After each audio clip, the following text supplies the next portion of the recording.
Committee on Agriculture, Nutrition, and Forestry to order.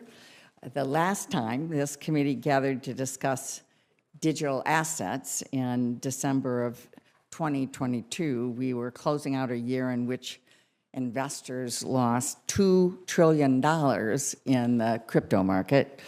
Losses from hacking were at an all-time high, and some of the most recognizable crypto firms had not only gone bankrupt, but had stolen customer funds in very brazen fashion. And at the end of last year, the largest crypto exchange in the world and its CEO were found guilty of willfully evading anti-money laundering laws and enabling the financing of terrorism. Meanwhile, the public seems undeterred. The crypto market has rebounded to nearly record highs. Bitcoin is trading at nearly $60,000.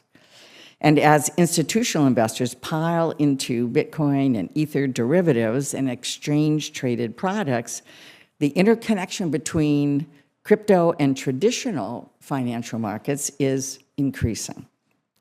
But the trading of spot digital commodities like Bitcoin and Ether are not overseen by any federal regulator. These and other digital assets that are not securities account for most of the value traded in crypto markets, as we know. If recent history is any guide, we cannot afford to wait any longer to regulate these assets. The time to act is now, and that's why I'm so glad we are having this hearing.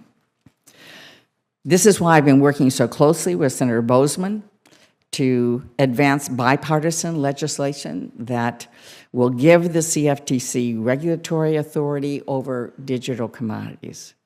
We're working to have specific language to members by the end of the week for your review.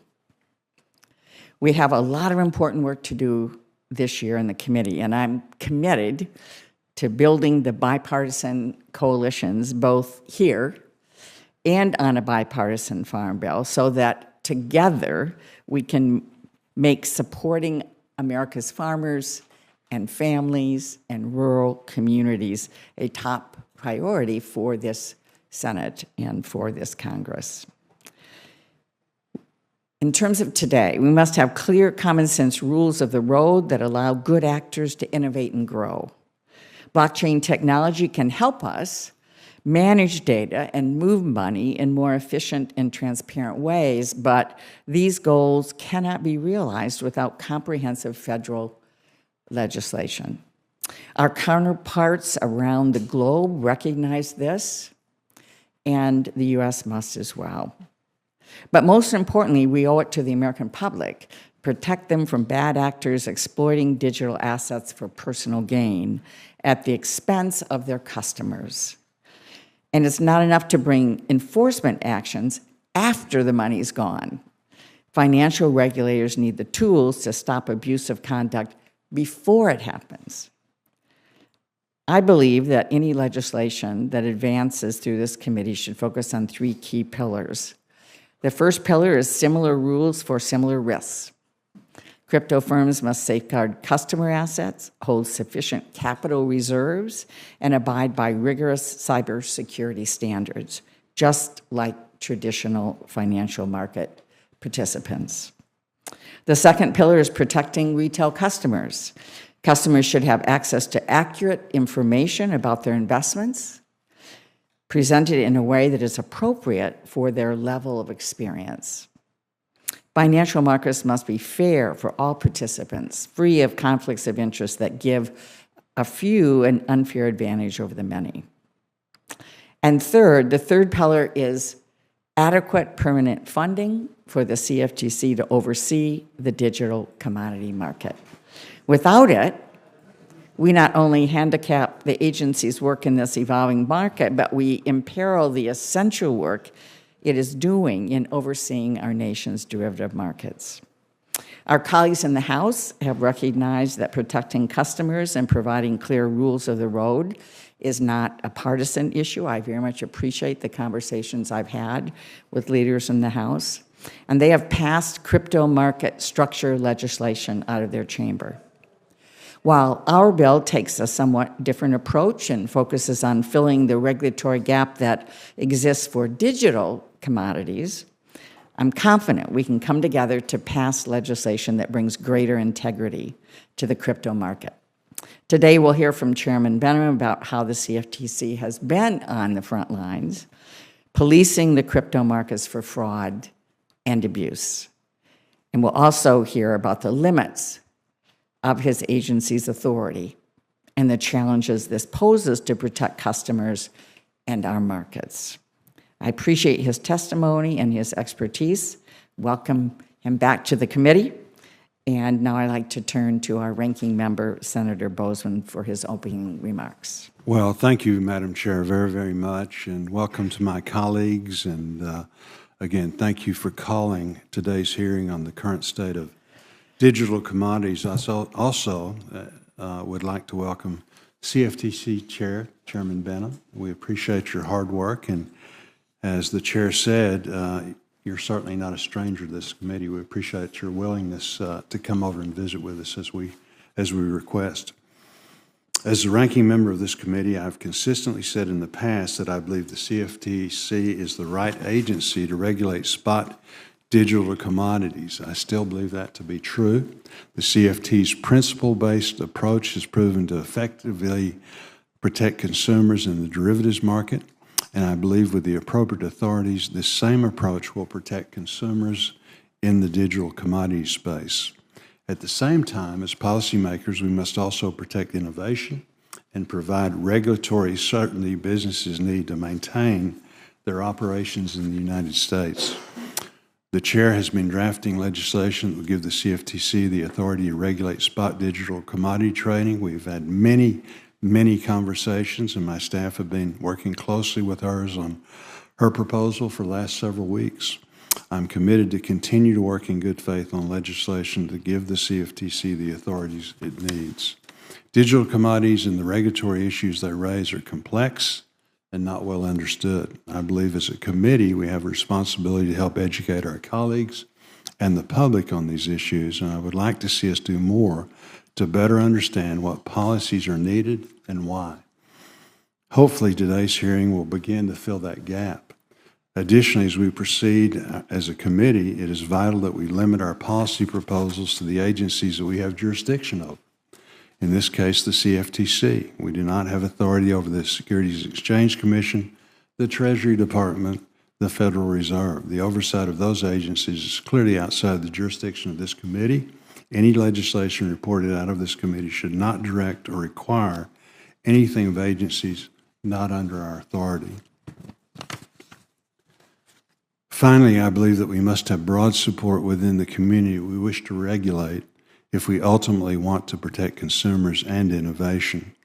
I and my staff have had numerous meetings with those who would be covered by the proposed legislation.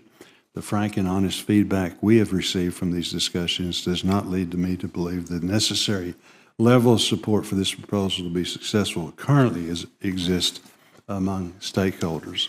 And people are working very hard to try and rectify that. Again, I'm committed to working with the chair to regulate digital commodities. Today's hearing is a good start. I look forward to hearing the thoughts of Chairman Behnam and the questions posed by our colleagues. And with that, I yield back. Thank you very much. And again, welcome. Russ Behnam is the chairman of the CFTC, as we know, following his unanimous confirmation by the U.S. Senate in January of 2022.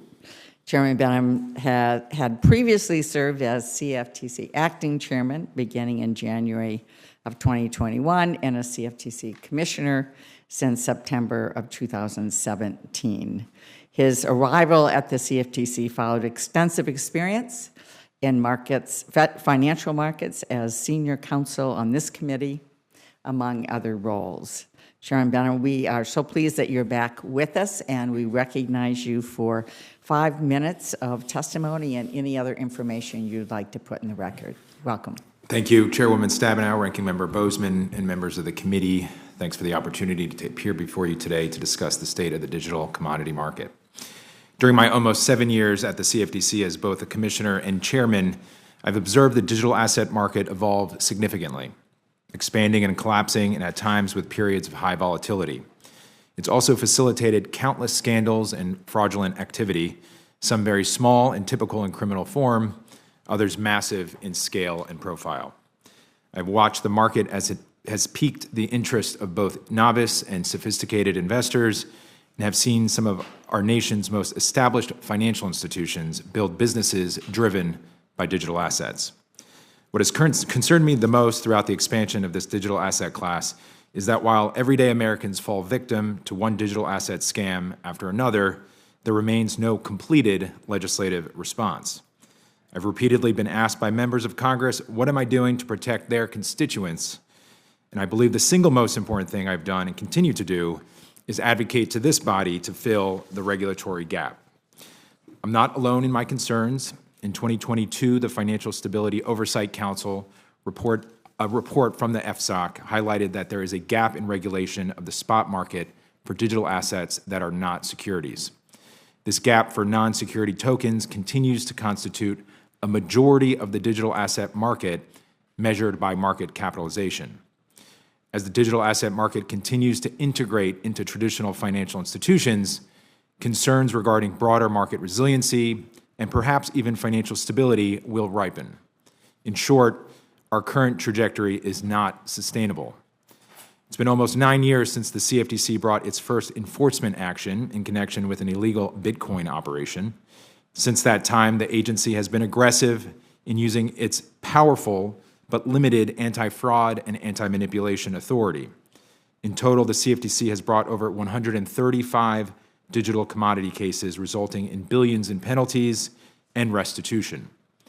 Just last week, a district court in the Northern District of Illinois entered summary judgment in favor of the CFTC in a case involving fraud by an unregistered entity that promised steady returns in digital asset commodities such as Bitcoin and Ether. In its decision, the court reaffirmed that both Bitcoin and Ether are commodities under the Commodity Exchange Act. In fiscal year 2023, actions involving digital asset allegations comprised almost half of our enforcement docket. Ultimately, the CFTC, whose primary responsibility is overseeing the multi-trillion-dollar derivatives markets, is committing nearly half its enforcement resources to a market it does not have the authority or appropriated resources to regulate. Nearly a decade of digital asset experience has given CFTC staff a deep understanding of the market and underlying technology that supports it. Market regulators like the CFTC were built precisely for situations we find ourselves in today. The flawed notion that regulating an asset class legitimizes it misses the point of our responsibilities. As this committee continues to consider legislation to fill the regulatory gap, I'd like to focus your attention on the components of what I believe is a successful framework. First, the principles-based oversight model has served the CFTC and its regulated markets well, striking an appropriate balance between clear outcomes-based requirements and measured flexibility. Second, appropriate funding is necessary to meet the mandate of any legislatively enacted regulatory program. Third, given the retail-oriented nature of the digital asset market, authority for the CFTC to require registrants to provide a comprehensive disclosure regime to ensure investors have access to material information. Fourth, it's essential that legislation provide comprehensive authority for anti-money laundering, know your customer, and customer identification programs. Fifth, given the important role the Securities and Exchange Commission plays in the oversight of security-based digital tokens, the committee should consider a disciplined, balanced framework for the determination of tokens as commodities or securities. And finally, given the broad adoption of digital assets by a significant portion of the American population, a comprehensive education and outreach program will enable the investing public to understand both the risks and opportunities of this technology. I'm encouraged by this committee's continued efforts dating back to 2022 to fill the gap in regulation, prioritizing customer protections, and of course, market stability. We need to act thoughtfully, but with urgency, to fill this harmful regulatory gap in order to give American investors the protection they deserve. I thank the committee for your focus in this area and look forward to answering your questions. Well, thank you so much. And first, of course, everyone will have 5 minutes this morning to ask questions of our witness. First, let me talk further, Mr. Chairman. You mentioned in your testimony that the single most important thing Congress must do amid the increasing popularity of crypto is to pass legislation that establishes federal oversight of non-security tokens. If Congress does not act to fill this regulatory gap, does any federal regulator have the authority to regulate the market for crypto assets like Bitcoin that are not securities? Senator, thanks for the question. The short answer to the question is no. And I mean, this is really the reason we're here, and the problem is, and as you mentioned in your opening statement, if you measure the Bitcoin economy by market capitalization, upwards of 70 to 80% of the market are non-securities, which means there is no direct federal regulatory oversight. So despite what I think some may believe, this leaves this giant gap, this vacuum, and ultimately customers at risk for loss of money. And I think our enforcement record demonstrates that over the past better part of 10 years. And as you pointed out also in your statement, the problem with our enforcement authority, although powerful, it's reactive. We're never able to be on our front foot in this situation. We're always being responsive to tips, complaints from individuals who typically have been defrauded.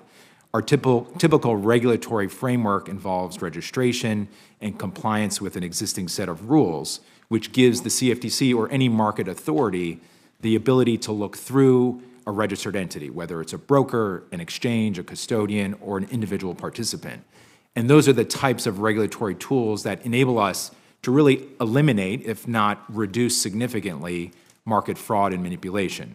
Anything else, which is the current state of play with crypto, again, is only reactive. So we have a very successful enforcement record, and one that I'm very proud of, and this committee should be too, but ultimately, we're only coming in after the fact, which means money is typically lost, we're not able to get money back to customers, and we're really not having that same deterrent effect that we should have if we had a robust, comprehensive regulatory regime.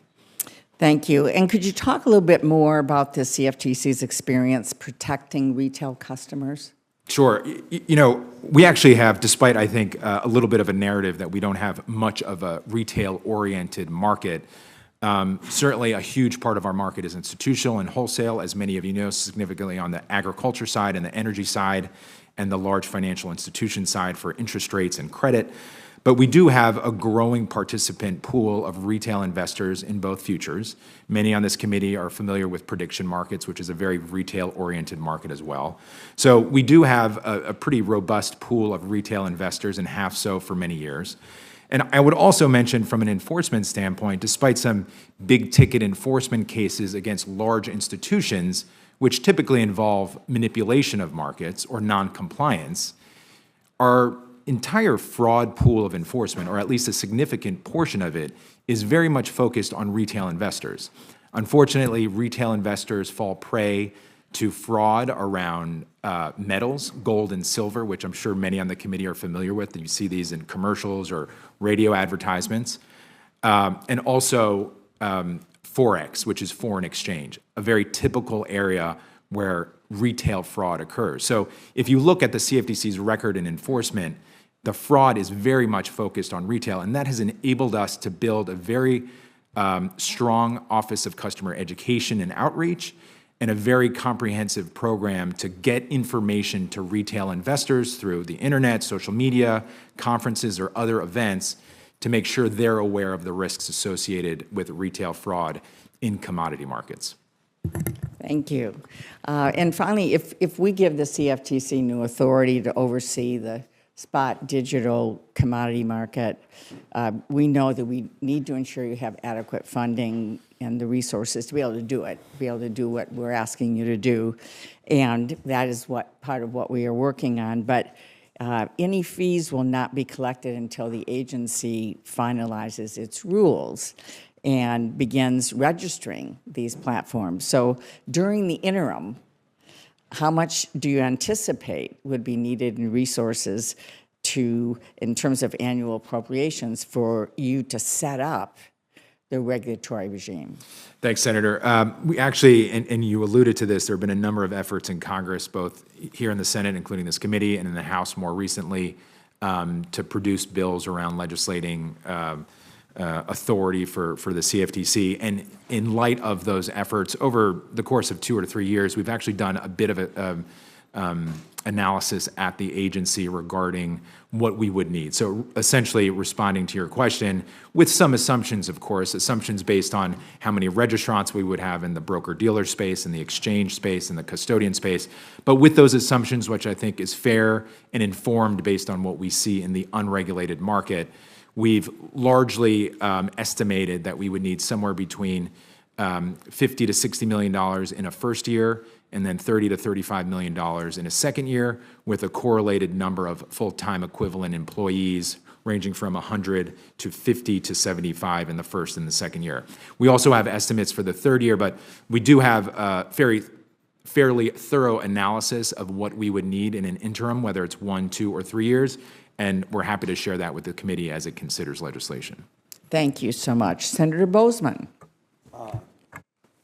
Like so many of us, Senator Grassley needs to be at another hearing in finance. So if it's okay, we'd like to go ahead and bypass me and go down to Senator Grassley. Yeah. Senator Grassley. Thanks to both of you for your courtesy. I have a non-crypto question that you probably would expect me to ask.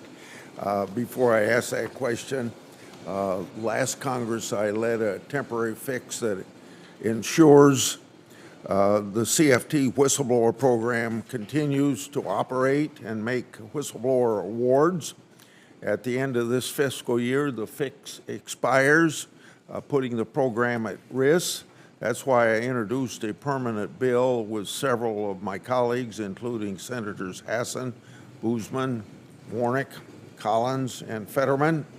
Our CFTC Whistleblower Fund Improvement Act aims to make the administrative fix permanent and allow the CFTC to hold as much in fines as we allow the Security and Exchange Commission to do. Without a fix, the program could become a victim of its own success through accounting snags, even as it continues to bring in fines. You know how important it is to listen to whistleblowers, because even though you may have a relatively small agency compared to others, you can't know what's going on, and outside of your agency you can't know.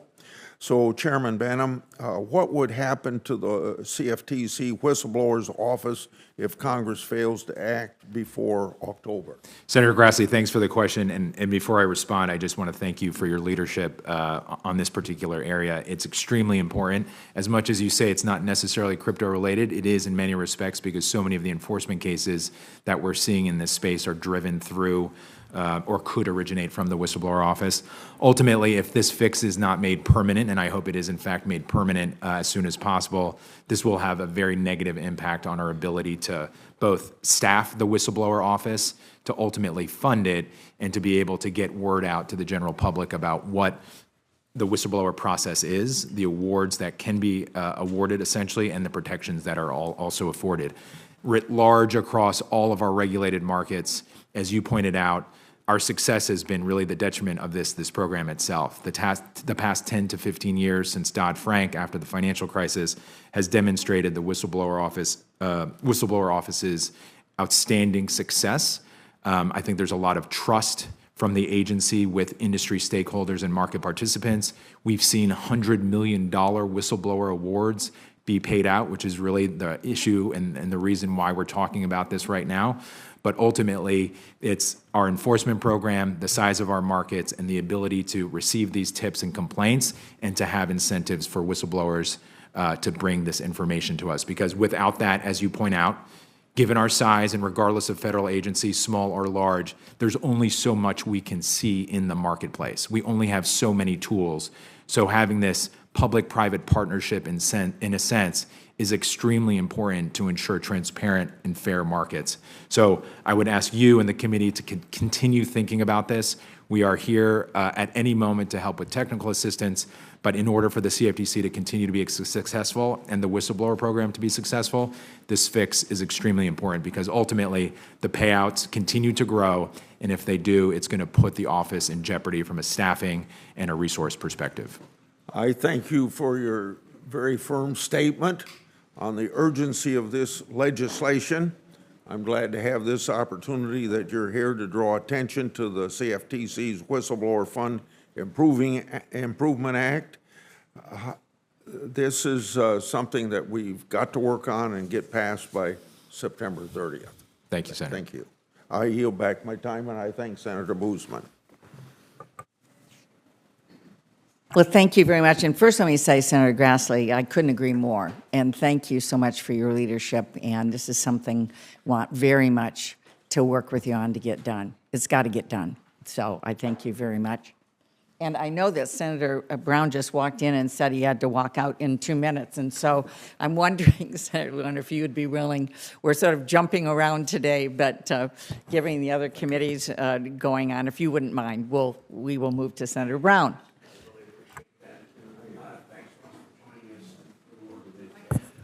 Mic on. Oh, yeah. Thanks. Yeah, they did.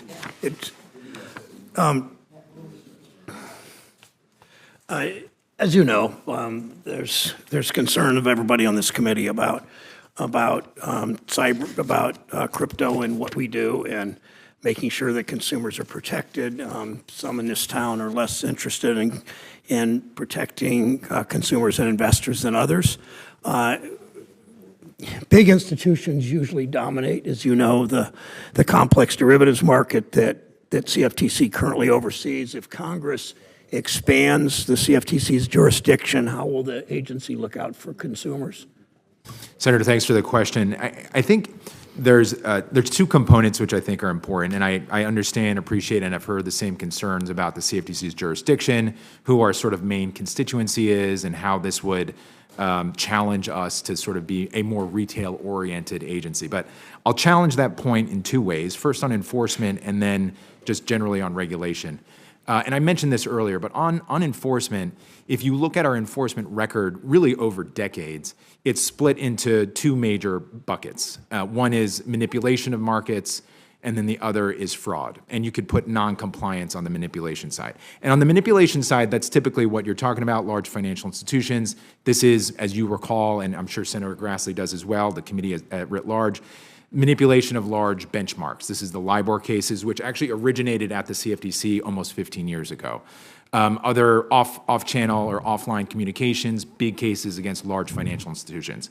But on the fraud side of the ledger of enforcement, the fraud cases we bring are very typically retail-oriented. And I mentioned this to the chairwoman. Typically, Forex, which is foreign exchange fraud, is very retail-oriented. And also physical commodity fraud around metals, so specifically gold and silver.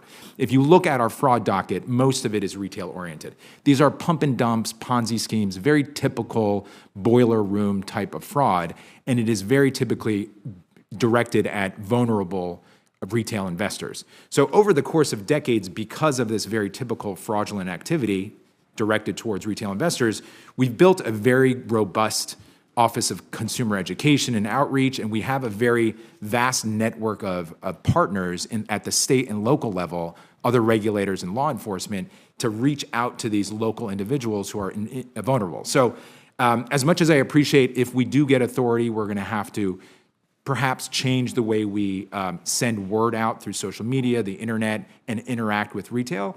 I actually do think on the enforcement side, we have a very strong record of retail enforcement in respect to the fraud cases that we've brought over many years. Thank you. Let me talk a little bit about hacks on some crypto platforms. We've seen hundreds of millions of dollars lost. There's no question. We need to protect consumers. What lessons have you learned, Mr. Chair? What lessons has CFTC learned from past breaches and hacks in crypto markets? Senator, thanks for the question. I think, in many respects, these asset classes trade very similarly to other asset classes, stocks, bonds, and other futures contracts. But in many respects, and I think this really gets to the point of your question, the technology is very unique and different and forces us to ask very different questions around cybersecurity and operational resilience.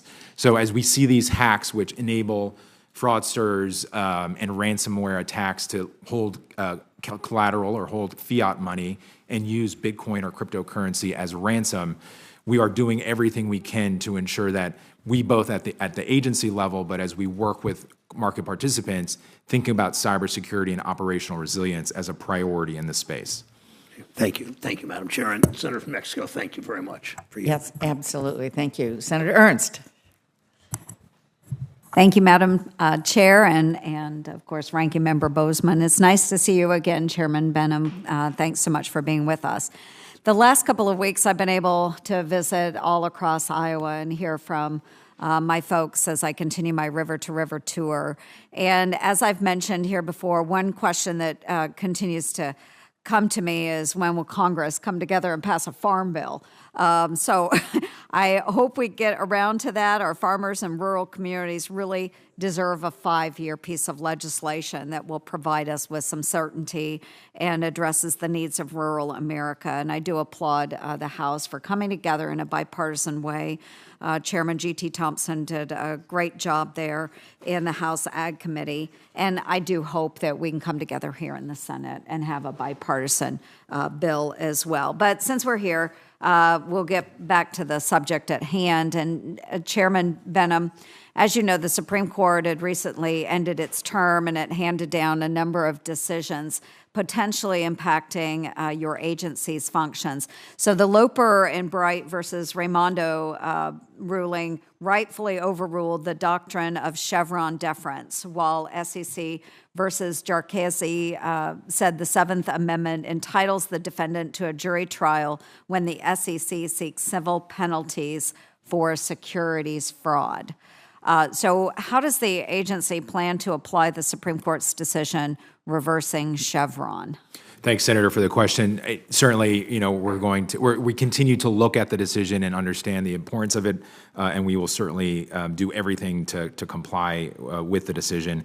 I would say, if you look at the Commodity Exchange Act and the role of this committee in Congress overall vis-a-vis the agency, there is a fair amount of discretion given to the agency in certain areas. There are certainly other areas that is more prescriptive that the agency needs to do something very clearly and directly, but we will review our rules. We will make sure that it is letter of the law interpretation where it demands that, but also if there is discretion, which in many circumstances, it's important that an agency like the CFTC have some discretion because markets evolve, markets change, and it's important, I think, an agency be able to be nimble to an extent to evolve with markets at a quicker clip than perhaps Congress. So we're going to review our rules, we're going to review the decision, Okay. and we're going to ensure compliance with the decision. Do you know, Chairman, approximately how many rulemakings would be impacted by that ruling? So not at this moment, given the sort of recent decision of Loper. We're continuing to review the decision, see how it applies to us, but certainly after we review it, I'm happy to get back to you and your staff and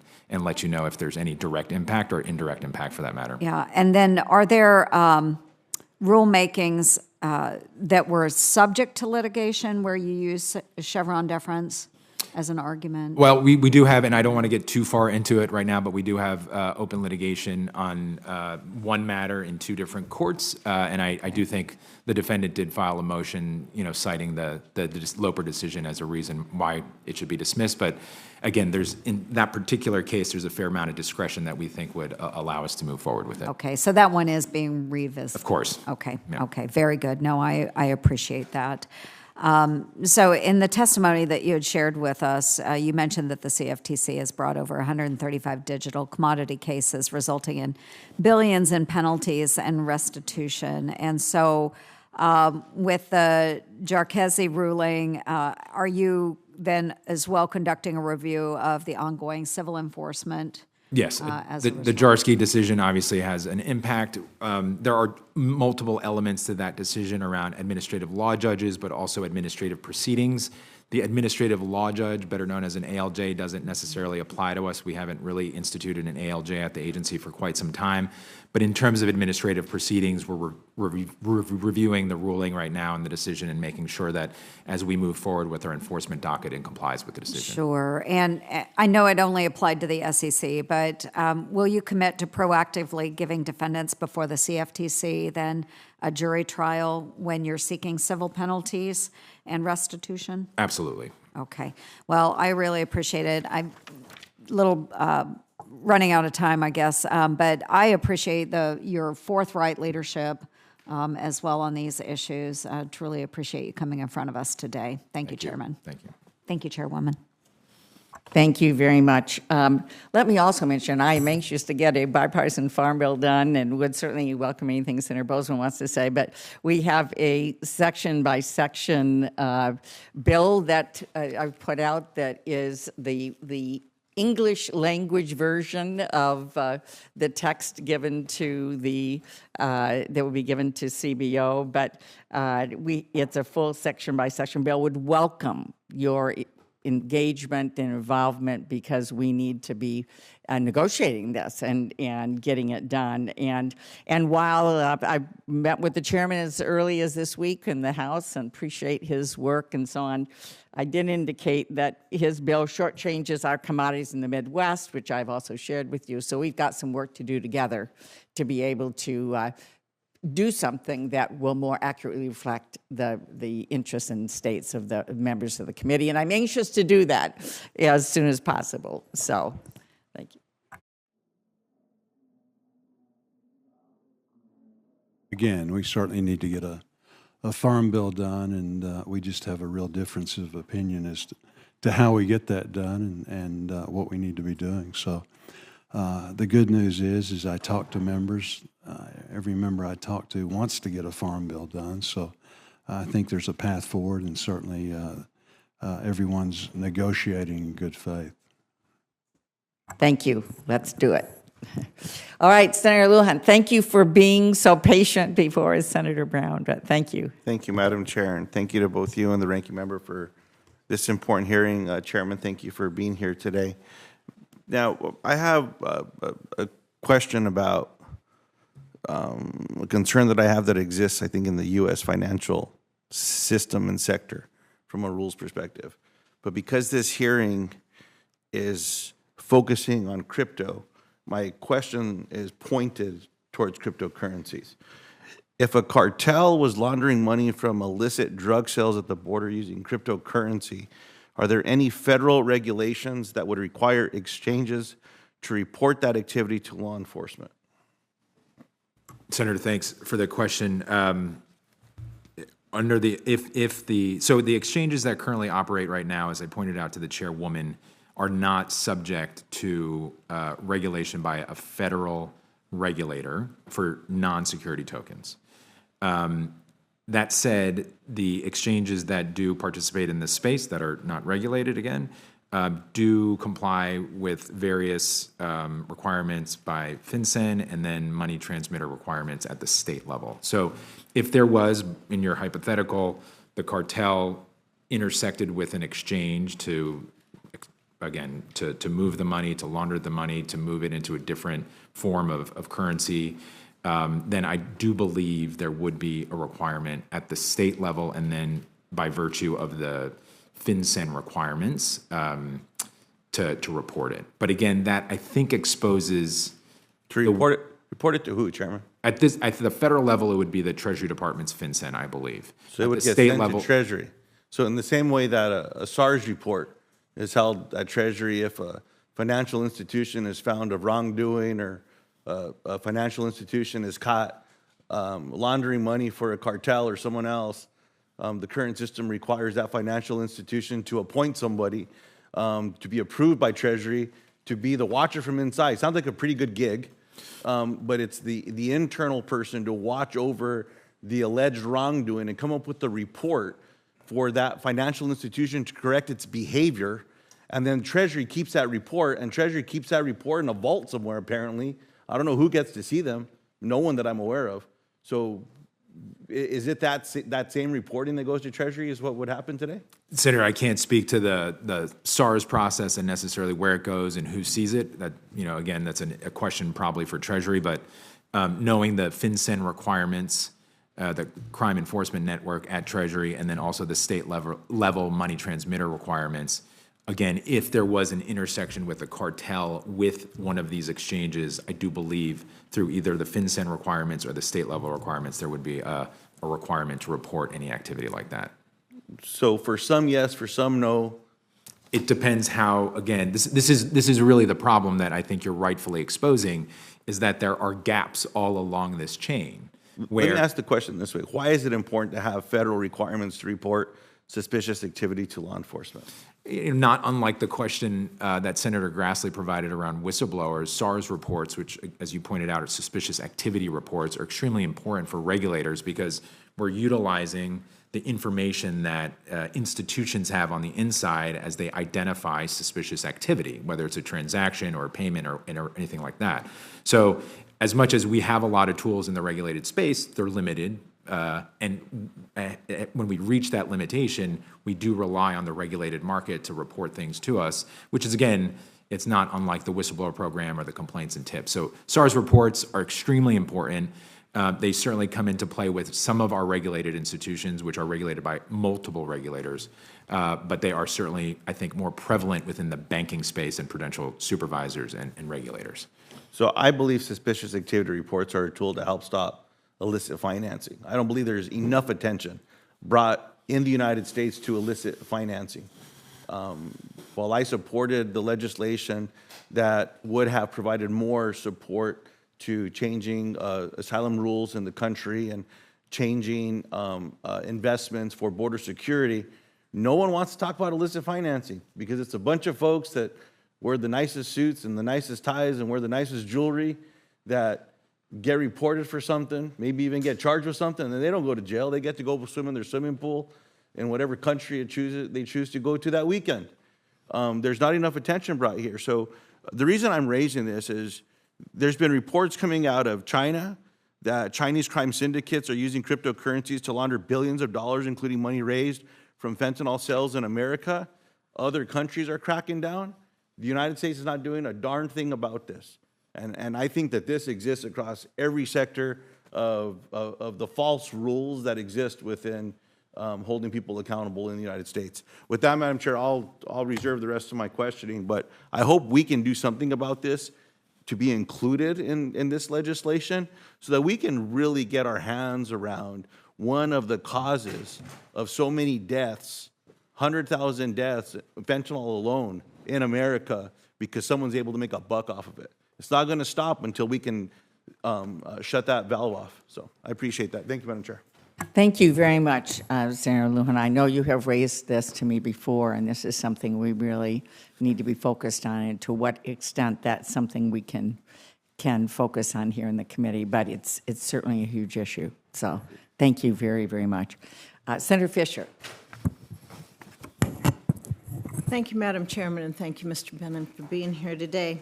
As we discussed last time that you were before the committee, Nebraska has played a leading role in the regulation of digital assets at the state level. In 2021, Nebraska passed legislation permitting the creation of banks or creation of divisions within existing banks for the purpose of trading in cryptocurrencies. Additionally, Nebraska's Department of Banking and Finance has used state laws and authorities from the Federal Commodities Exchange Act to provide robust oversight while at the same time fostering fair digital asset markets.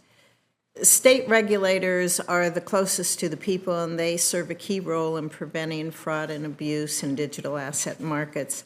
Do you have any concerns about federal legislation preempting strong and effective state laws regarding digital assets, and is the CFTC equipped to fill any gaps that might exist there? Thanks, Senator Fisher, and appreciate the question, and certainly remember very clearly that back and forth we had a few years ago.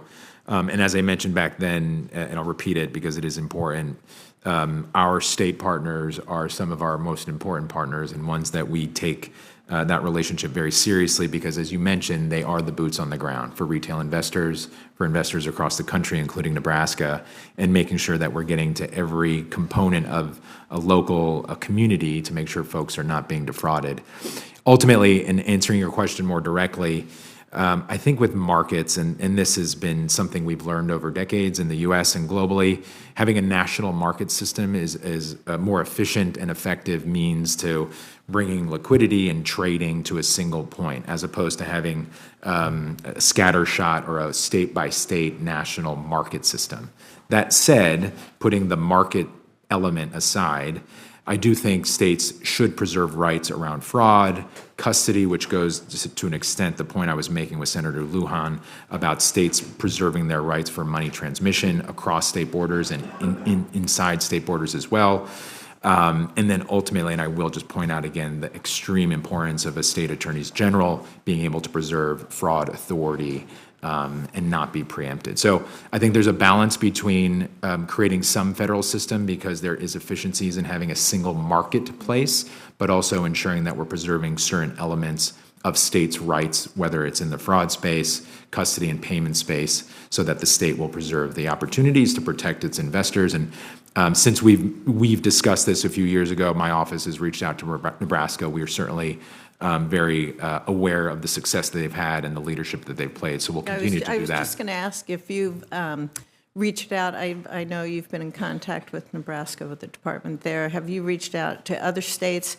And do you see action increasing at the state level with state laws being implemented and put in force? Because I think anytime you talk preemption, it's because probably the federal government's moved too slowly. Yeah. And so states, as they should, step up. They're the laboratories that we have in our system. But it makes it then more difficult, I think, especially when you have states that have stricter laws in place than other states to try and thread that needle at the federal level. We certainly, we have not necessarily spoken to every state in the union, but we've spoken to many. We are a part of multiple multilateral organizations, which include national level state securities regulators. We work closely with state security regulators on enforcement.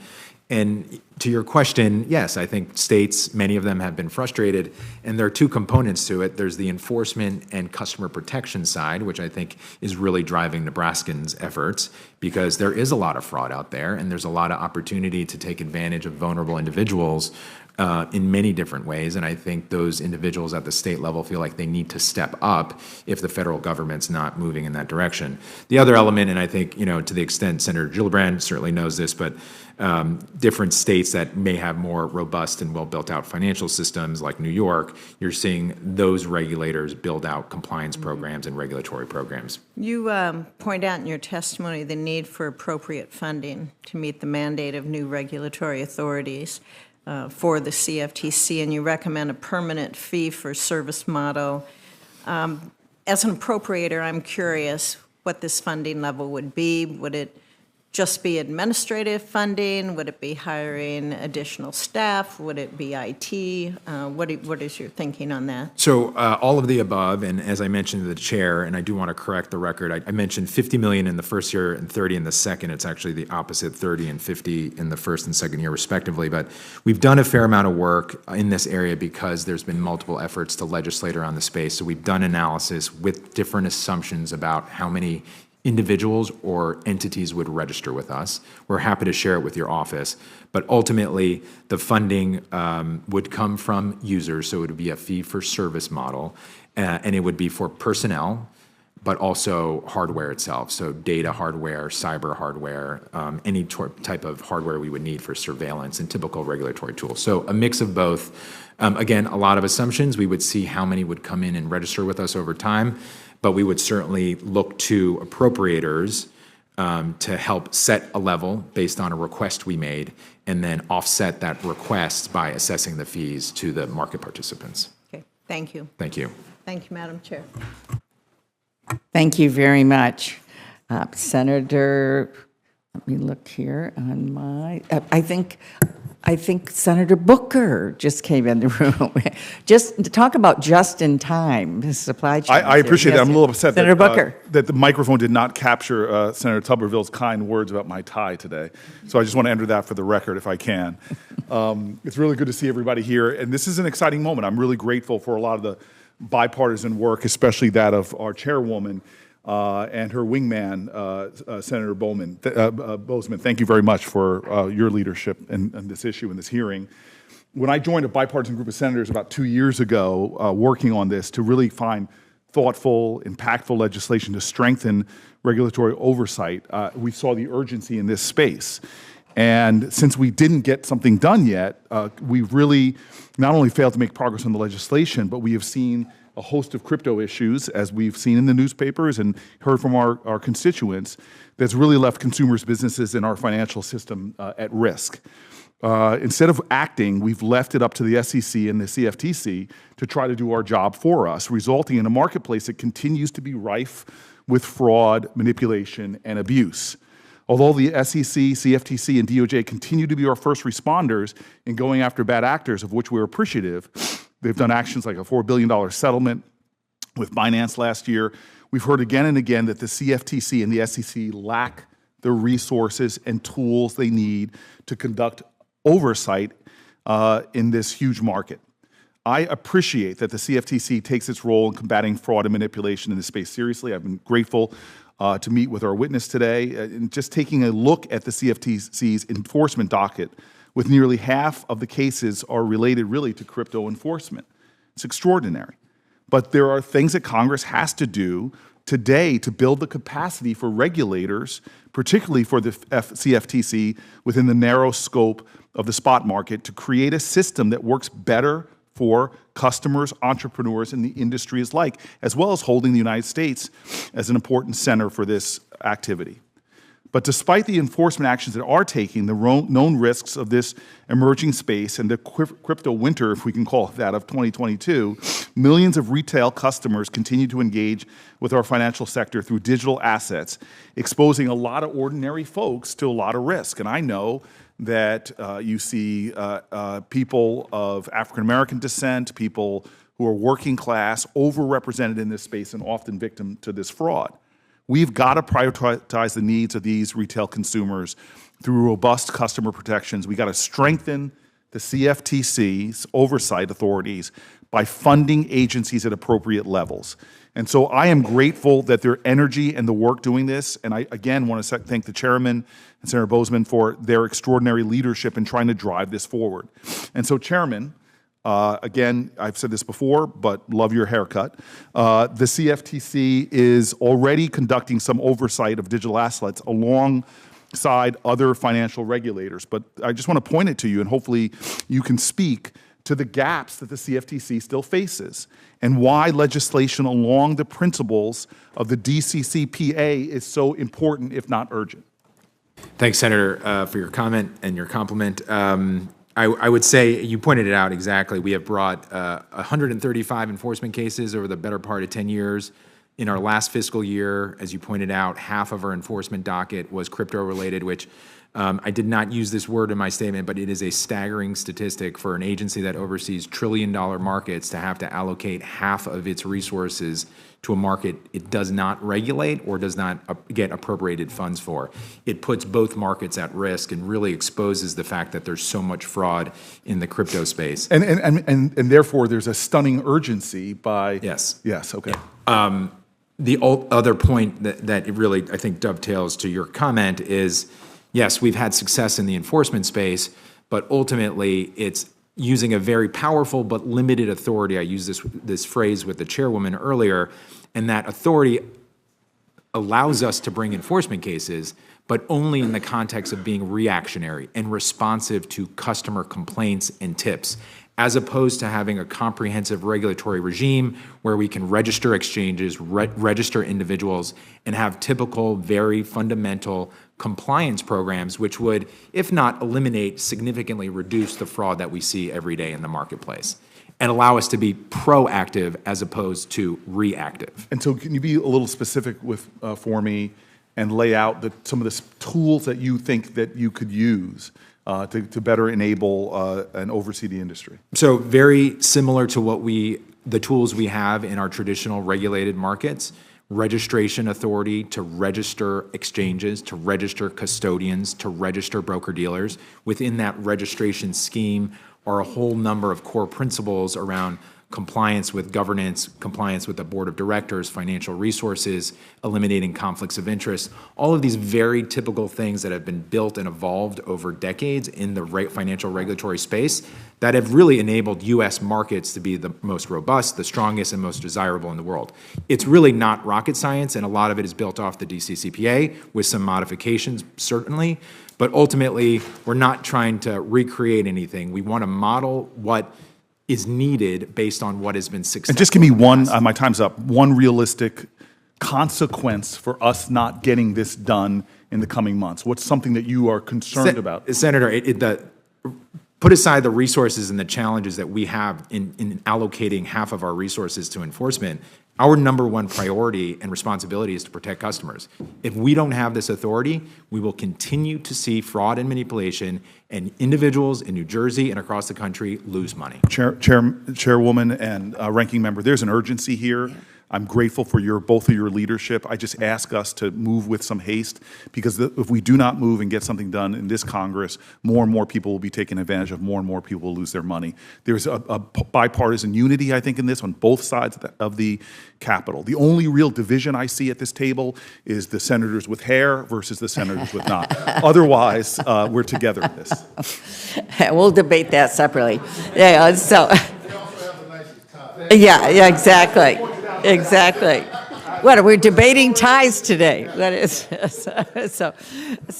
well, on a serious note, Senator Booker, thank you for that sense of urgency. Thank you for being part of the bipartisan group in the last couple of years we've been working so hard to move something forward. So thank you so much for doing that. And now we will turn to Senator Tuberville. For the rebuttal. For the hair rebuttal. We're not opposition. Thank you, Mr. Chairman. Lady Chairwoman, as Senator Booker just said, digital assets are our future. And for us to lead on this entity, we got to encourage innovation. And if we don't, we're not going to make it. The legislation has got to be there, and I think we all agree with that. So I've just got a few questions here about this. We all know there's good actors and there are bad actors. If we don't get legislation, the bad actors are going to take over, and we've seen some of that. So, Mr. Chairman, thanks for being here today. A lot of my constituents use event contracts to hedge risk. Can you assure us that the CFTC's event contract rule will encourage innovation and not attempt to prohibit or limit event contracts?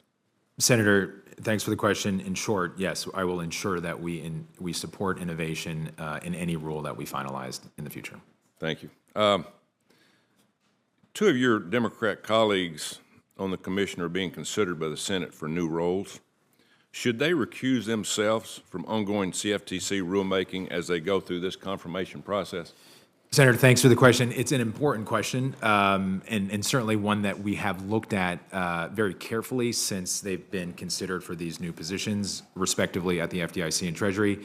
And based on the legal analysis that we've done and the fact, ultimately, that they're going to other government agencies, they do not have to recuse themselves. But we are happy to— Don't you think this is a conflict of interest? Well, ultimately, recusal should be done in a situation where there is, in fact, a conflict. So it's most typically done if a public official is going to the private sector and you don't want that individual, while they're in their public office, to make decisions that would benefit a future employer. In this case, since both are going to another public agency, another government agency, we have not been able to identify any quote-unquote conflict of interest that would require recusal. But we're happy to look at the issue again and speak with your office, hear your concerns, and have a conversation about it. Thank you. I've got a bipartisan bill with Senator Gillibrand to prohibit Chinese entities from acquiring U.S. digital asset, broker, dealer, custodian, or exchange. Do you think that's the sort of legislation we need? Senator, it's often dismissed or forgotten that financial markets and the institutions that comprise financial markets, whether it's a broker, an exchange, a clearinghouse, are critical infrastructure. They're not necessarily critical infrastructure in the sense that we would think in terms of national security, but they really are. If we were attacked by an adversary and one of our core critical financial infrastructures was attacked through cyber and held up or stopped trading, this would have a huge impact on agriculture, on energy, and any number of things that impact our economy directly. So I appreciate the bill that you filed and understand what you're looking to accomplish, and I do think it's very important, given the nature of financial markets and what our adversaries are willing to do, and making sure that we're preserving national interest and national security through financial infrastructure. Thank you. You know, I want your thoughts on how mined crypto assets should be taxed. Take Bitcoin, for instance. The IRS are all over people that are mining Bitcoin. If you grow corn, you don't pay tax on it until you sell it. But Bitcoin, if you mine it, even before you sell it, you have to pay taxes on it. Do you think that's fair? Senator, have you thought about this? I have not thought about it until now. Principally speaking, and based on the way you articulate the analogy, you know, it doesn't sound fair, or there's not a clear sort of analogous policy around it. But, you know, thinking through some of the issues around mining and the efforts that are required through, you know, energy and otherwise to mine tokens, you know, perhaps there's a policy reason that the IRS is looking at through their lens, but I'm happy to look at it more deeply and have a conversation with you. But I otherwise don't focus too much on the please tax do. code. You know, if you buy stock, you don't pay tax on it until you sell it. Correct. You know, if you buy gold, you don't pay tax on it until you sell it. But if you mine Bitcoin or any kind of crypto, you know, the IRS wants their money now, whether you're going to make or lose money at the end of the day. And I think if we're going to encourage people to get involved in crypto, we need to address this issue pretty quickly, because a lot of people are being really harassed by the IRS, and they shouldn't be. It should be like any other entity of where they have the opportunity to invest, and when they make profit, they pay tax on it at that time. So I'd appreciate your thoughts on it, you know, when you can sit down and really think about it and talk to your people. I'd be happy to. Thank you. Thank you. Thank you, Mr. Chairman. Yep. Thank you very much. Senator Warnock. Thank you very much, Madam Chair, and thanks to you and Ranking Member Boozman and others for your leadership on such an important issue. These cryptocurrencies and digital commodities are relatively new, but basic consumer and investor protections are not. They are still the pillars of a sound financial system. And I'm glad to see bicameral and bipartisan work taking place on this. As Senator Booker has already pointed out, it's difficult to overstate the urgency.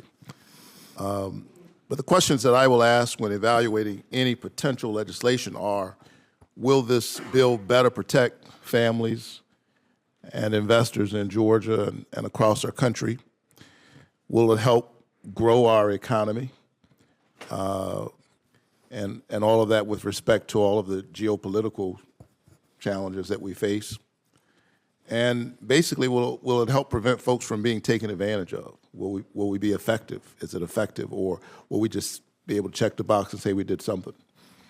So Chair Behnam, critics of proposals to expand the CFTC's authority into regulating certain cryptocurrencies note that as a financial regulator, the CFTC has not needed to focus on protecting retail investors, and the Commission lacks the staff experience and the expertise to properly protect consumers.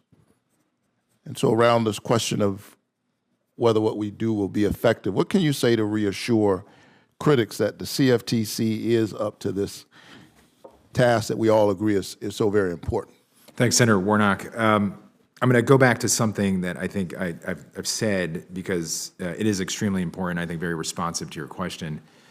There is, in fact, what I believe is a misnomer, a mischaracterization of what the CFTC's constituency is.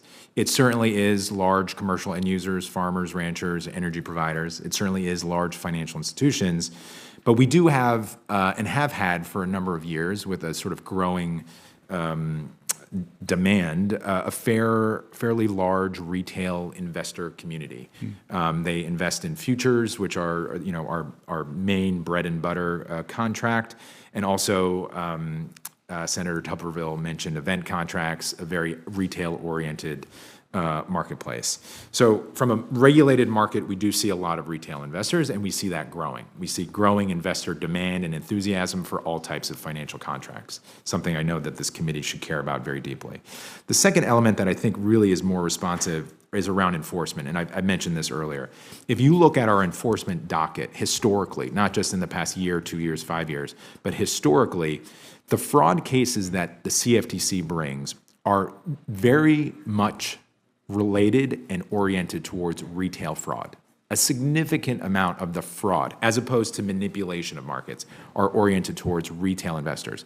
And that's because they involve something that's called Forex, foreign exchange, and also physical commodity fraud, which is typically gold and silver, so metals. And you see this in commercials and other types of advertisements. So if you look at our enforcement docket around fraud, it is very much mom and pop, Ponzi scheme, pump and dump fraud that has occurred for decades in financial markets. And because of that record, we have actually built a very robust and deep Office of Customer Education and Outreach, and a vast network of partners at the local and state and federal level in terms of law enforcement to get, and I'll reference what Senator Fisher said, sort of boots on the ground at the local level. So I don't want to dismiss. I mean, we will have work to do. This is a new market.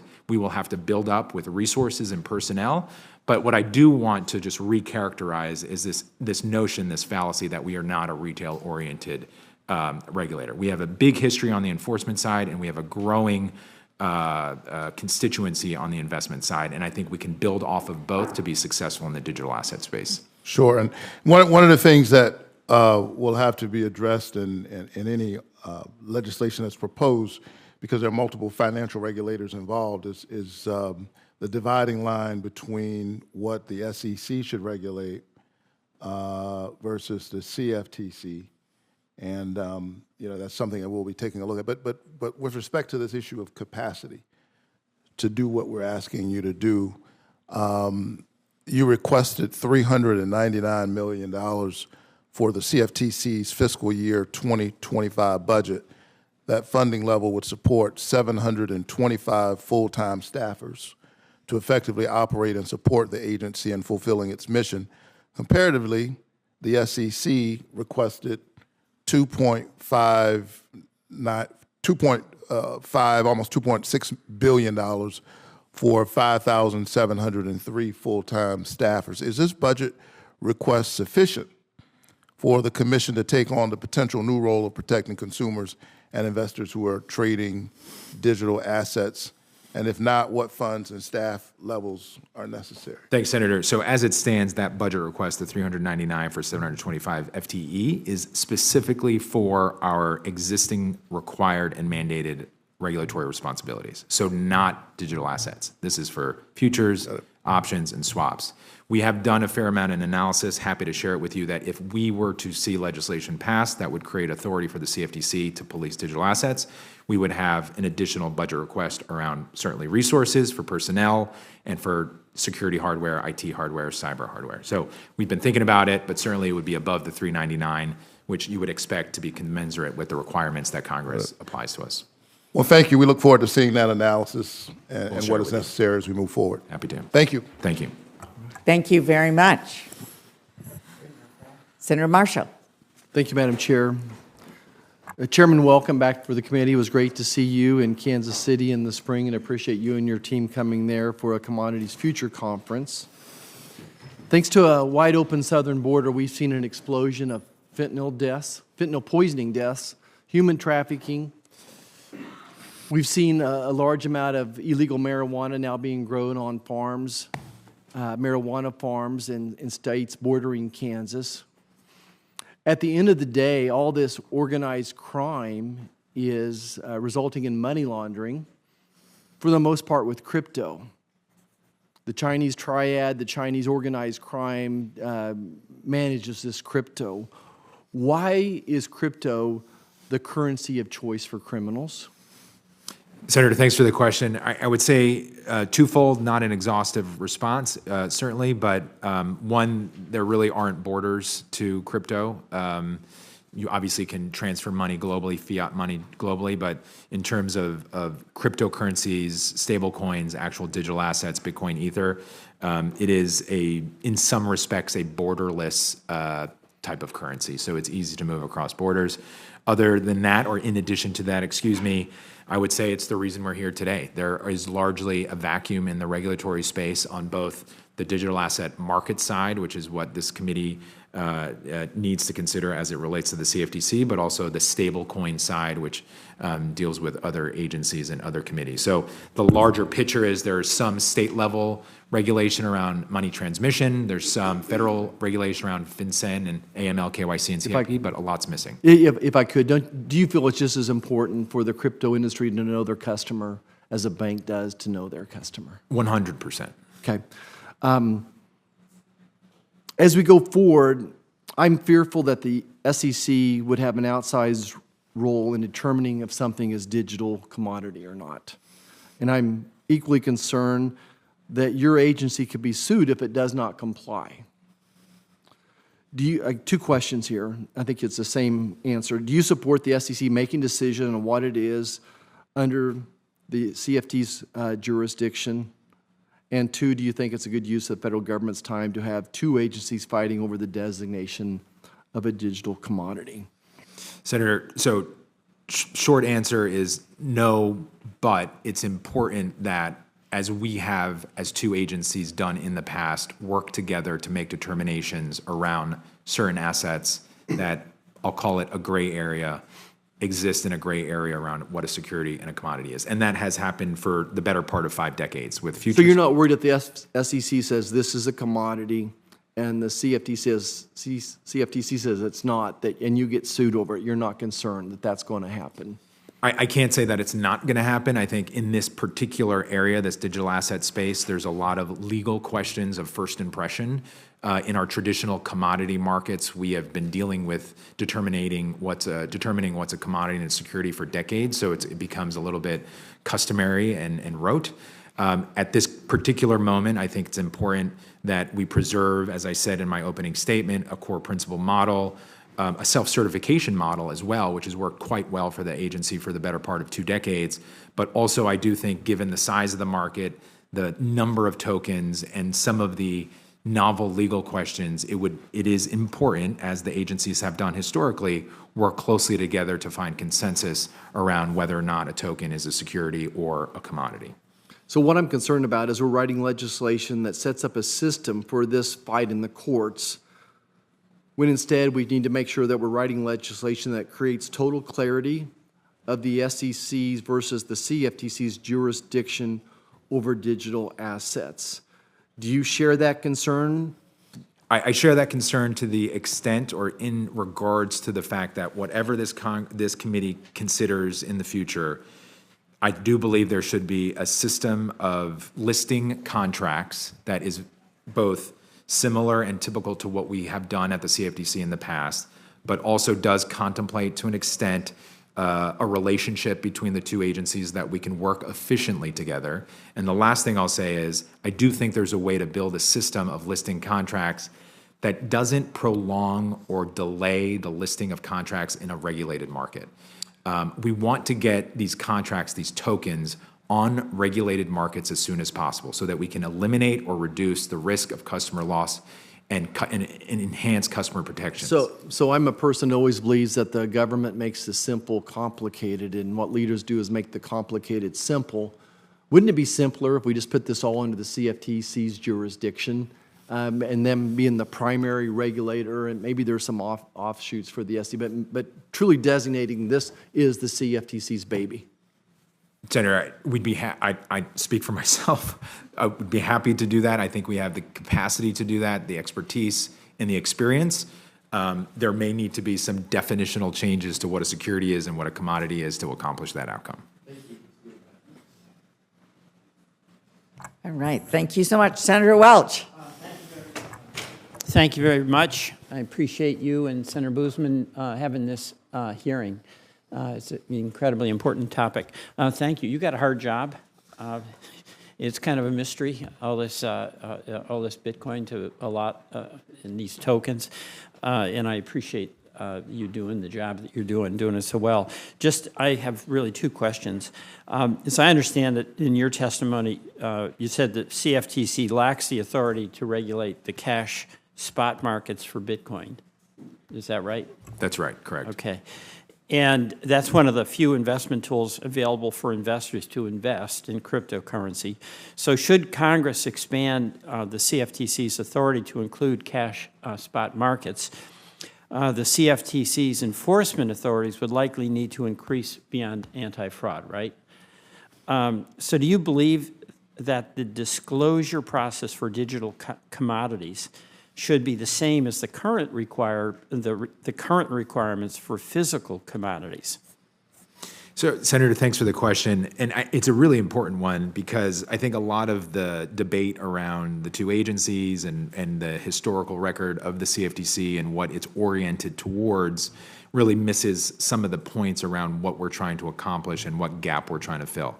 This is exclusively what I've called for several years now, legislation around commodity tokens. And if you look at commodity tokens, and this really goes to your question, or commodity assets, whether it's corn, soybeans, natural gas, or oil, the disclosure regime that's built around commodities is really market and risk based.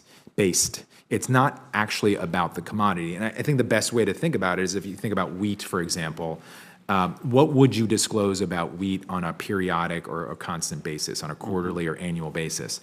Wheat is a decentralized commodity. It's grown all across the world. You wouldn't be able to disclose to an investor of a wheat futures contract what exactly the risks are associated with investing in the commodity itself. And I think that's very important to juxtapose against the Securities and Exchange Commission and corporate disclosures around centralized entities that have executive teams, boards of directors, audited financial statements, material risks to their business.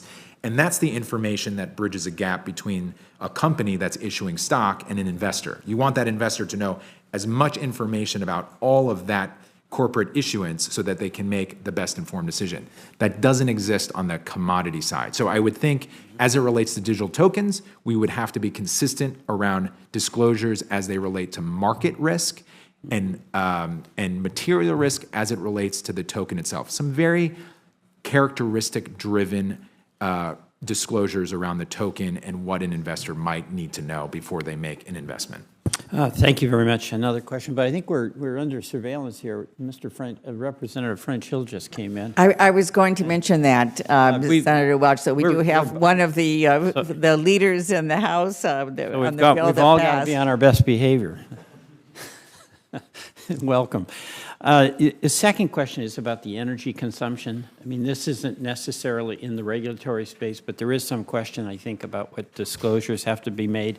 It's an astonishing amount of energy use in this new domain. What I understand is crypto mining accounted for 2.3% of domestic electricity demand, as much electricity as the entire state of West Virginia or Utah combined last year. That's going to go up. Especially as there's more mining related to it, and there's real implications, not just the increase in the amount of energy, but it has an impact on ratepayers in Vermont and elsewhere. And I'm concerned about that. You know, what are the side consequences? Folks who have nothing to do with the whole market are not in it. It doesn't affect their lives, but it does affect their electricity bill, or it could. So my question is, with the energy demand from crypto placing a heavy burden on our electric grid and consequent potential price increases for everyday consumers, particularly with the demands that are imposed by the extreme weather, is there any room for the CFTC to consider requiring climate risk disclosures for crypto mining operations? Thanks, Senator. So again, that would fall within the remit of legislation. So if that's something you want to consider, my team is happy to work with you and your staff to figure out a way to accomplish that. Certainly aware of this issue and the consumption of energy as it relates to mining of tokens.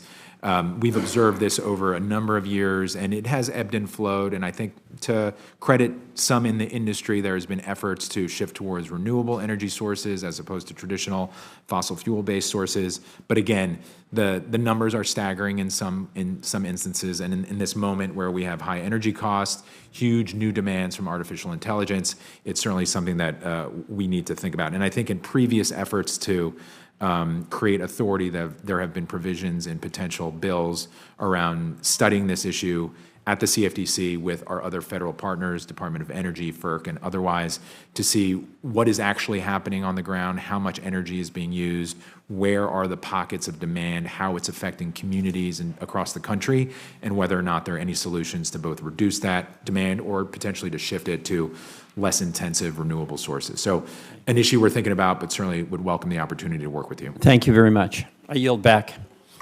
Thank you very much, Senator Gillibrand. Let me first thank you for all of your wonderful work in a broader sense. We know that our jurisdiction is commodities in the CFTC, but very much appreciate your efforts in this area. Well, thank you, Madam Chairwoman. Chairman Behnam, thank you for being here. I really appreciate your agency's leadership in the digital commodity space.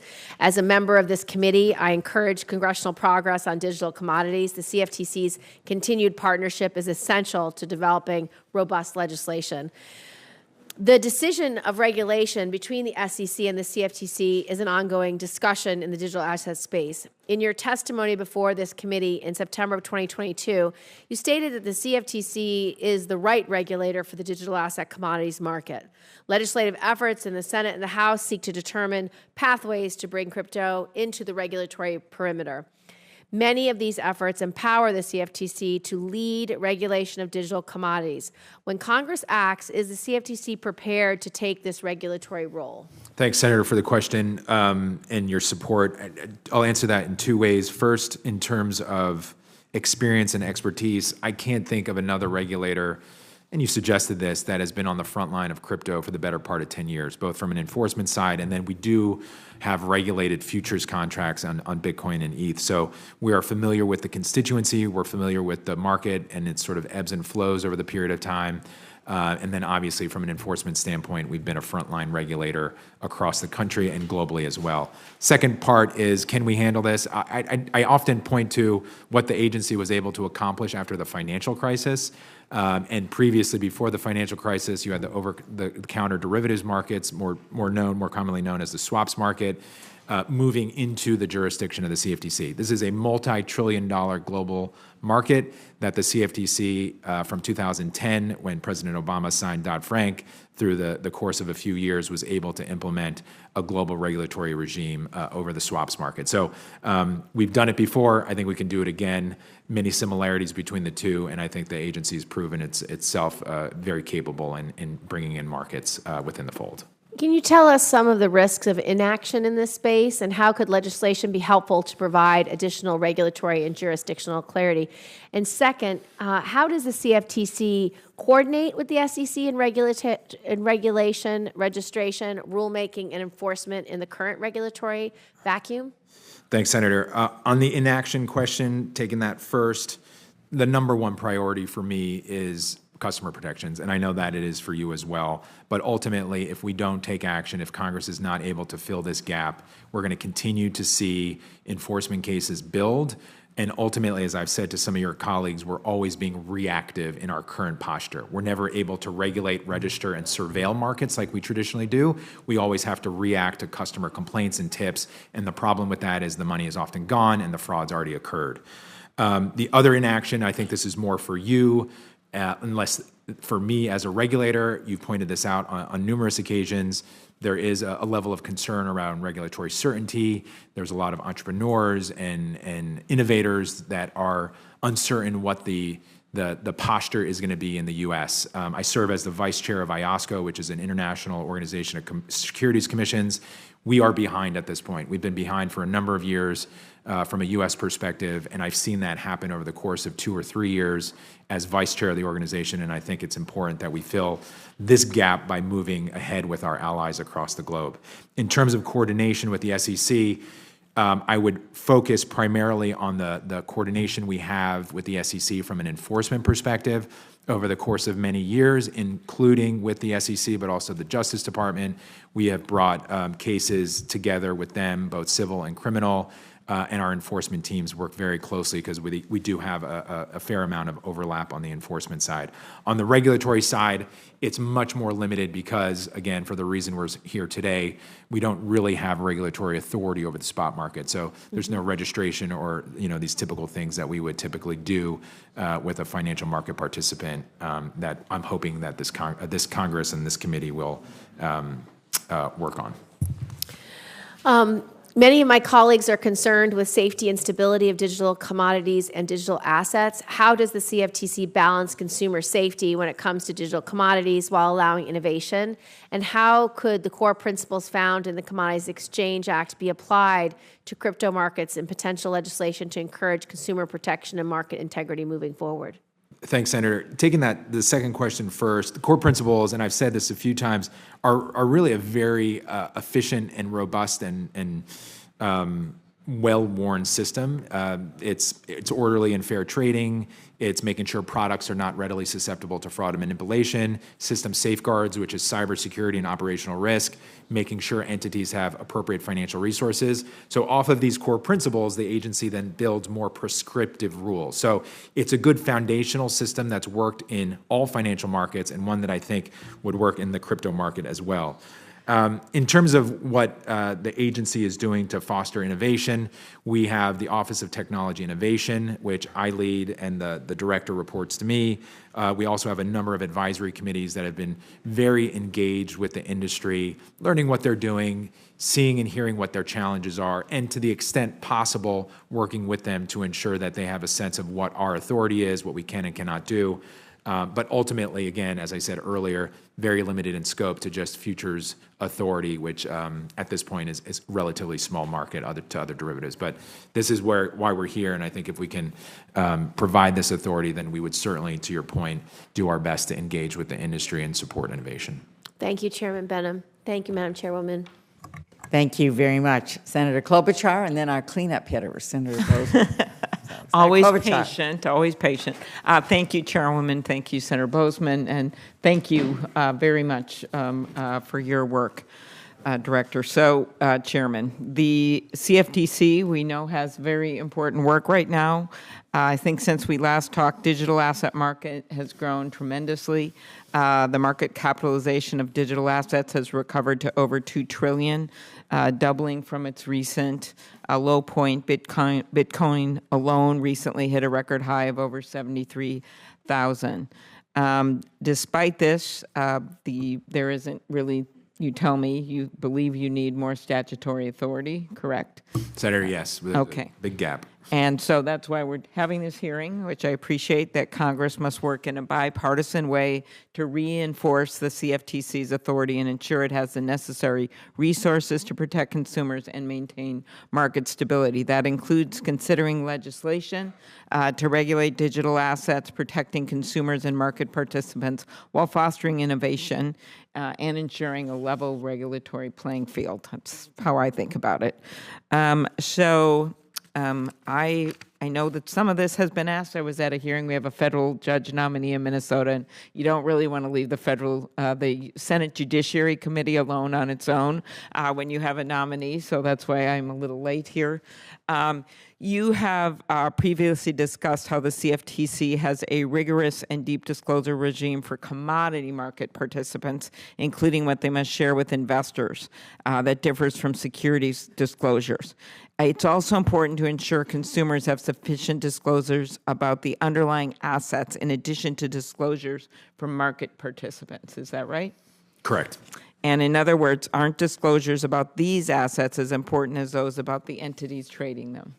Correct. Okay, good. AI AI is set to become one of the most significant technological advances of our time. I think it was David Brooks who said he has trouble writing about it because he doesn't know if it's going to lead us to heaven or hell. And a lot of that is in our hands. It's great potential for innovation, but we have to put some rules in place, something that a group of senators have been working on for months. We are already seeing the risks of AI in financial markets.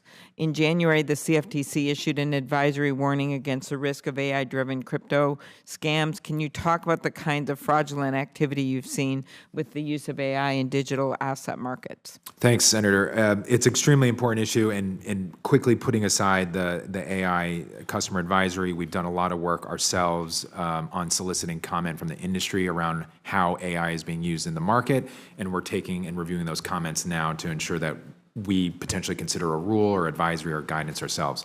With respect to your question, what we've observed is really, it's akin to a search engine where artificial intelligence is able to essentially track vulnerable investors, individuals across the country, and where they put their resources, how they invest their money, where they look on the internet, and are able to use artificial intelligence to essentially capture them at a vulnerable time.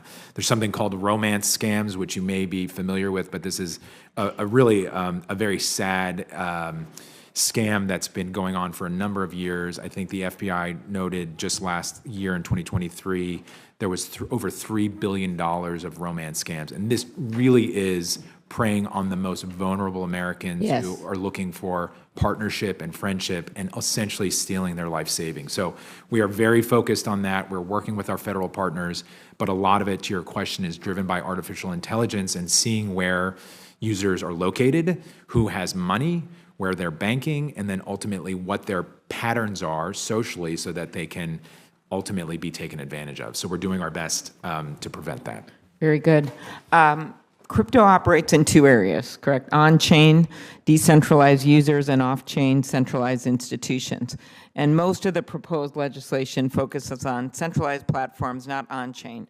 Are on-chain activities and DeFi harder to regulate? And do you have any recs for how we should approach DeFi? Senator, thanks. It's a really important question, and I'm going to use an example of what we're observing. It's still very early days, but a lot of more sophisticated large financial institutions are looking at on-chain transactions or on-chain technology as a means for payment processes and settlement. So settlement, you can imagine in a financial market, is extremely important, and a lot of financial institutions are looking at blockchain and on-chain transactions as a means to make settlement or payment processes more efficient. So we are working with the industry, with other partners, and seeing how and in what way we intersect with that. There's definitely a regulatory nexus, but is it more difficult? It's certainly not centralized. The whole point of blockchain is to be decentralized. It raises very interesting policy and legal questions about what do we want to do from an elected legal perspective, but also from a regulatory perspective to properly regulate it, but not over-regulate it, because there could be potential innovations and efficiencies developed from it. Well, thank you. If I've learned anything around here, it's don't use the ranking member's time. So I'll maybe submit another question or two on record, but I'm very glad that the chairman and ranking are working on legislation on this. I think it's time to move, and I really, really appreciate you appearing before us. Thank you. Well, thank you so much. And last and certainly not You're least, always Senator Boozman. Always welcome to use our time. So thank you for being here. Chair Behnam, as you know, multiple DCMs currently list futures contracts with an underlying digital asset, all of which have been listed through the self-certification process without CFTC intervention, so the underlying digital asset clearly didn't cause an issue. Despite that, some think CFTC is too weak and ineffective to handle spot digital commodity self-certification. Are they right? Is the CFTC not equipped? Are they not capable to handle spot digital commodity self-certification? Senator, thanks for the question. I'm going to say we are certainly equipped and we are certainly capable. I would just reiterate what I've said multiple times to your colleagues. If this committee acts and provides additional authority to regulate these markets, we would certainly need additional funding to do it. But otherwise, from a policy and expertise perspective, we are as well positioned as anyone. Good. Very good. Thank you. And certainly that makes sense that you need the resources to, if you are moving in that direction. Some have suggested the SEC should first determine whether something is a security, and then CFTC should follow up with its own determination. If the two disagree, the CFTC could sue the SEC. A similar process exists for novel derivatives products, but many in the industry would tell us it's an unworkable process that has largely killed those markets. I'm afraid such a framework would also stifle crypto markets, which is a terrible outcome. As you well know, this committee doesn't have jurisdiction over SEC. So should Congress put the CFTC in the losing position of having to sue the SEC every time they disagree? Senator, short answer to that question is that would be, obviously a very difficult position, and one, practically speaking, that is unlikely. The self-certification process, as you point out, it's a well-worn process. It's about 24 years old right now, and I did some work myself, when I was a commissioner, looking at listing of products prior to the self-certification authority and after the self-certification authority. And the numbers are actually quite staggering, to use that word again, in terms of listed products. It's an efficient system. It's one that actually forces both the market participant, the exchange, and the regulator to be involved. So it's not just driven by the market participant. We do engage. It's checking boxes, it's making sure they're complying with our rules and our regulations. But it is an efficient system, and I think that should be a model as you consider legislation to use for digital assets as well. Good. Thank you. To my knowledge, Congress has never held a hearing solely on decentralized finance, not once. Yet some would want to regulate it in such a way to make it very difficult for the industry. The IRS just excluded DeFi from their new broker rule, and the EU has punted. The rest of the world realizes the issue needs more studying. Instead of having CFTC spend resources on something the agency has no expertise in, shouldn't we focus on regulating centralized exchanges? Yeah, I think at this point, Senator, given what we've observed, what I have observed over the course of 7 years, the priority should be centralized exchanges. We've brought a few enforcement cases around DeFi. We've engaged with market participants, seen this area evolve, certainly, but I think the larger challenge right now as it relates to customer protections, fraud, manipulation is around these centralized exchanges. So if I were to make a recommendation is to focus on that particular area right now, because that gap is the one that is really the one that's most concerning to me. DeFi is more challenging. We've heard our fair share of complaints from the industry, but I am a firm believer that there is a regulatory nexus for DeFi, but perhaps we have to take a unique look at it given the unique nature of DeFi. So it may not be exactly what we do with traditional centralized exchanges, but the notion or idea that it should live in a regulatory vacuum, I disagree with that. But all that to be said is, I think it demands more thought, consideration, and discussion between both the regulator and this committee before any further steps are taken. Good, thank you. Congress was clear that the CFTC's jurisdiction to regulate swaps outside the U.S. is limited to those that have direct and significant connection with the U.S.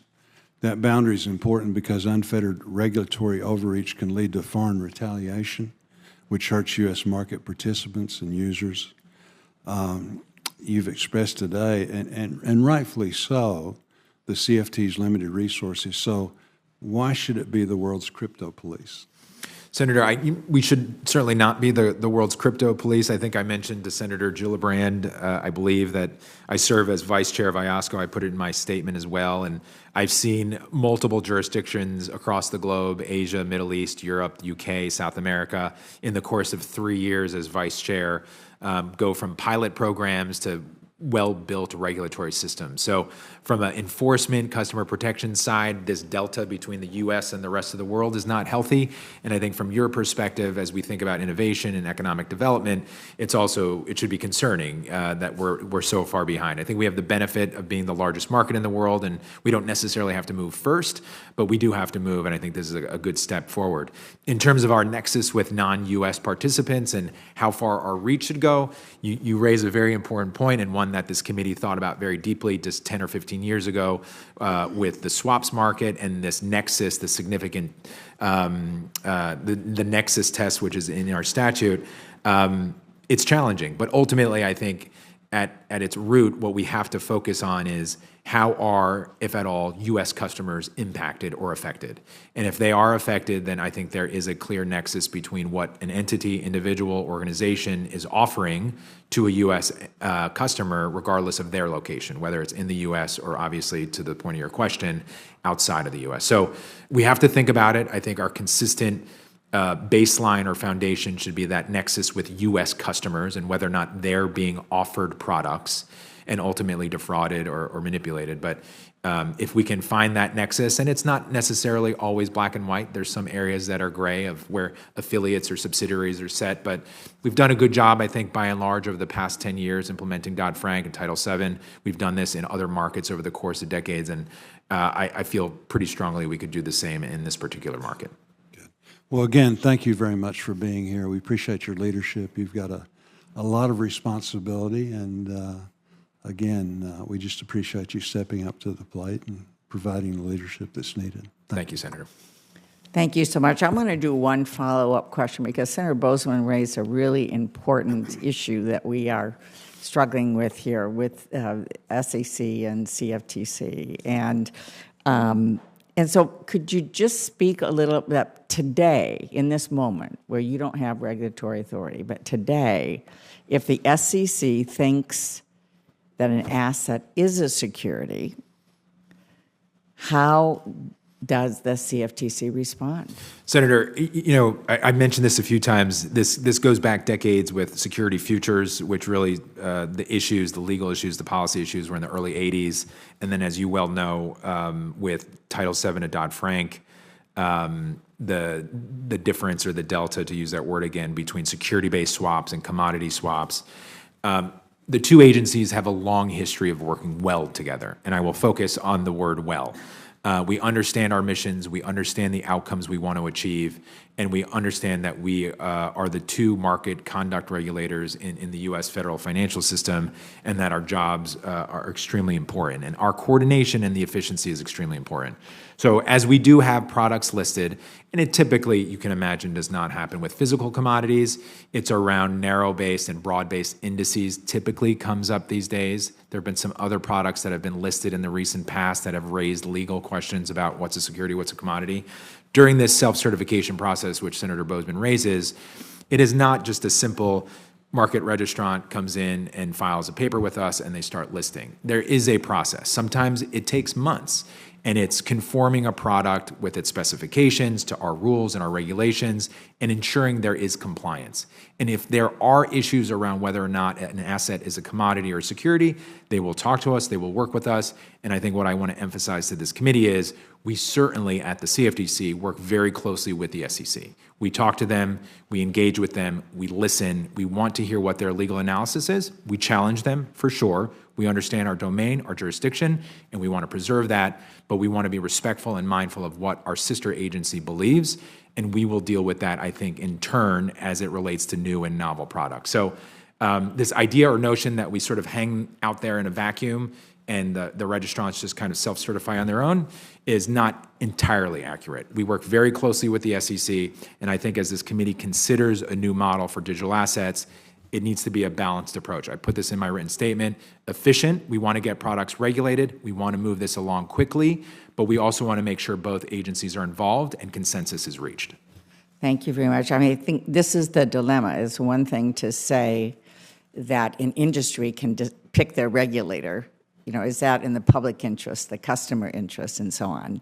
I would argue, in general, no, that's not. On the other hand, we don't want to see something mired down where you can't proceed in terms of commodities. What our jurisdiction is commodities, not securities. And so contrary to what the House did in looking at both of those, our responsibility and authority is around commodities. And so this is the challenge, I think, for us in terms of making sure it's efficient, focused, that we're achieving what we want in the public interest. And so that's, as we move forward, we're going to look forward to working with you on this. Thank you, Senator. We're happy to help. Thank you very much. Thank everyone for their attendance today. Look forward to working with everybody to move forward on this really important legislation. The meeting's adjourned.